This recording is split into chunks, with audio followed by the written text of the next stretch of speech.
여러분 안녕하십니까? 해상 풍력의 나라로 알려진 덴마크 대사가 오늘 포항을 찾아 신재생 에너지 및 그린 수소 분야 상호 협력 방안을 논의했습니다. 덴마크 대사는 기후 대응이 곧 산업 경쟁력을 갖추는 열쇠라며 해상 풍력 단지 건설에 있어 최적의 입지 조건을 갖춘 포항과 협력해 녹색 성장을 견인하고 싶다고 밝혔습니다. 이규설 기자입니다. 스벤 올링 주한 덴마크 대사가 포항을 찾았습니다. 해상 풍력단지 건설에 있어 협력 방안을 논의하기 위해서입니다. 앞으로 기업이 글로벌 경쟁력을 가지려면 재생에너지를 100% 사용해 제품을 생산해야 합니다. 그런데 우리나라 자연환경에서 재생에너지를 대량으로 생산할 수 있는 최적의 방법은 해상 풍력을 이용하는 것입니다. 덴마크 대사는 기술력과 경험을 가진 덴마크 기업이 포항에 대규모 해상 풍력단지 조성을 추진 중이라며 적극적인 협력을 요청했습니다. Pohang is a place where there's off-takers from big industry, there's political leadership and resources offshore. So we believe there's great potential also in Pohang for taking the leadership on renewable energy. 덴마크 기업은 포항 장기 앞바다에 1기가와트급 대형 해상 풍력 건설을 추진 중인데 설비가 완성되면 30만 가구 또는 포스코 및 포항 산업단지에 안정적으로 전기를 공급할 수 있습니다. 포항 장기면 동쪽 해상에서는 초속 8m 이상의 바람이 꾸준히 불고 있어 해상 풍력 건설에 있어 최적의 입지로 손꼽히고 있습니다. We're happy because it is clean energy and instead of paying to people far away in other countries, it takes the jobs home to where you install the capacity because it's energy made at home. So it also gives jobs and good jobs locally. 덴마크는 북해와 발트해의 바람으로 친환경 에너지를 대량 생산해 이웃 나라에 수출하고 있습니다. 이런 친환경 에너지 공급 능력은 덴마크가 구글, 마이크로소프트 등 세계적인 기업의 데이터 센터를 유치하는 데 도움을 줬습니다. 하지만 우리나라는 해상 풍력 설치에 대해 어민과 주민들이 크게 반발하고 있어 실제로 해상 풍력이 건설되기까지는 상당한 진통이 예상됩니다. MBC 뉴스 이규설입니다.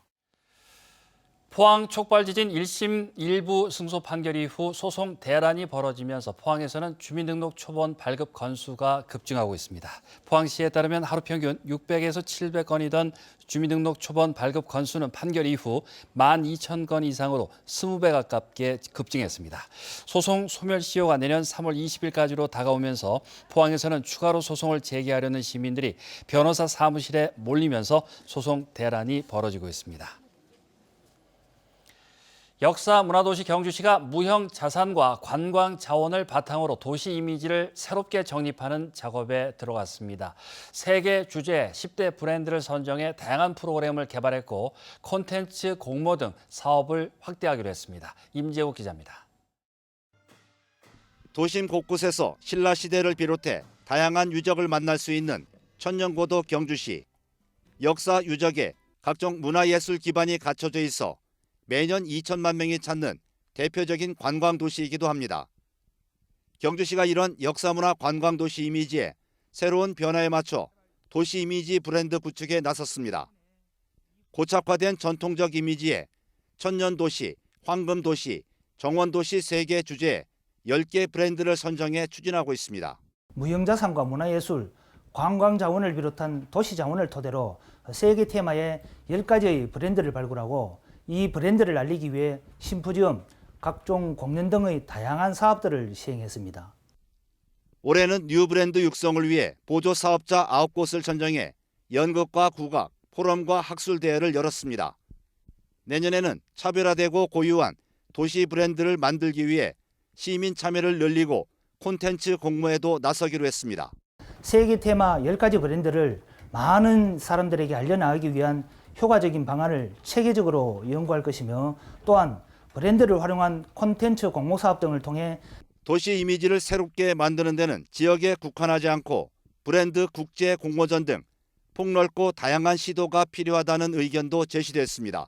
20만 관광 시대에 지역에 있는 그 단체 아닌 세계 여러 유수 사람을 또 공감할 수 있는 그런 의견 수렴과 브랜드를 만든다고 생각합니다. 신라 천년도시 경주시가 역사문화 관광도시 이미지에서 어떤 모습의 도시 이미지를 새롭게 만들고 변화를 이끌어낼지 관심을 모으고 있습니다. MBC 뉴스 임재욱입니다. 제21회 국회의원 선거 지역구 예비 후보자 등록이 오늘부터 시작됐습니다. 이번 총선은 지난 8월 공직선거법 개정에 따라 규정이 크게 달라졌는데 현수막 등 시설물 설치 금지 기간, 선거운동을 위한 명함 등 유인물 배포 금지 기간이 기존 선거일 180일 전에서 선거일 120일 전으로 줄었습니다. 또 선거 기간, 선거에 영향을 주는 향후회, 종친회, 동창회, 단합대회, 야유회 등 사적 모임을 개최할 수 없던 종전과는 달리 이번 총선에선 참여자가 25명 미만이면 열 수 있습니다. 예비 후보자로 등록한 사람은 후원회를 설립해 1억 5천만 원까지 정치자금도 모금할 수 있습니다. 어제 경북 7개 시군에서 역대 12월 중 가장 많은 비가 내렸습니다. 어제 하루 강수량은 경주 70mm, 영덕 56.6, 울진 80.2mm로 관측 이래 12월 들어 가장 많은 비가 내렸고 상주와 구미, 봉화, 청송과 함께 12월 하루 강수량 최고치를 경신했습니다. 대구지방기상청은 남해상을 지나는 저기압이 발달하면서 동풍이 강하게 유입되고 긴 지속 시간으로 강수량이 늘어난 것이라고 설명했습니다. 대구의 한 휴대전화 판매점에서 고객 몰래 휴대전화를 무더기로 개통했다는 소식 얼마 전 전해드렸습니다. 이 휴대전화 명의도용 개통은 하루 10건 가까이 발생하고 있는데요. 피해를 예방하기 위해서는 어떻게 해야 할지 알아봤습니다. 변예주 기자입니다. 대구 남구의 한 휴대전화 판매점에 자신도 모르게 휴대전화가 개통됐다는 피해자들이 모였습니다. 경찰에 신고한 피해자만 20여 명, 피해 금액은 단말기 값과 요금 등 4천만 원을 넘습니다. 모두 같은 사람에게 휴대전화를 개통했습니다. 요금을 낮춰달라 내가 이제 그랬어요. 그랬더니 고객님 낮춰드릴게요 하면서 신분증을 달래요. 그래서 요금을 낮추는데 신분증을 달라 그러니 그러니까 있어야 된대요. 그러면서 네 알겠습니다. 낮춰드릴게요.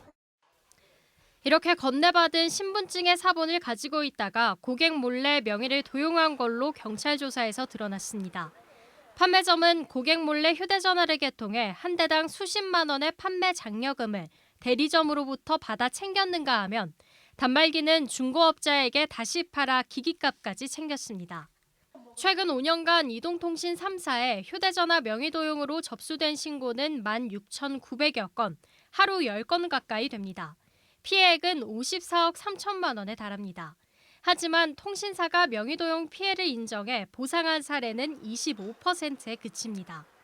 실적 위주의 영업 때문에 판매점 관리가 제대로 되지 않는다는 지적을 받습니다.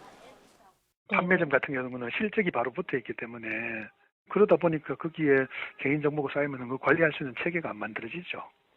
명의도용 피해를 막기 위해서는 신분증 같은 개인정보 관리가 최우선입니다. 휴대전화 가입 때도 신분증은 신원 확인용으로 보여주기만 하면 되기 때문에 사본을 남기지 않아야 합니다.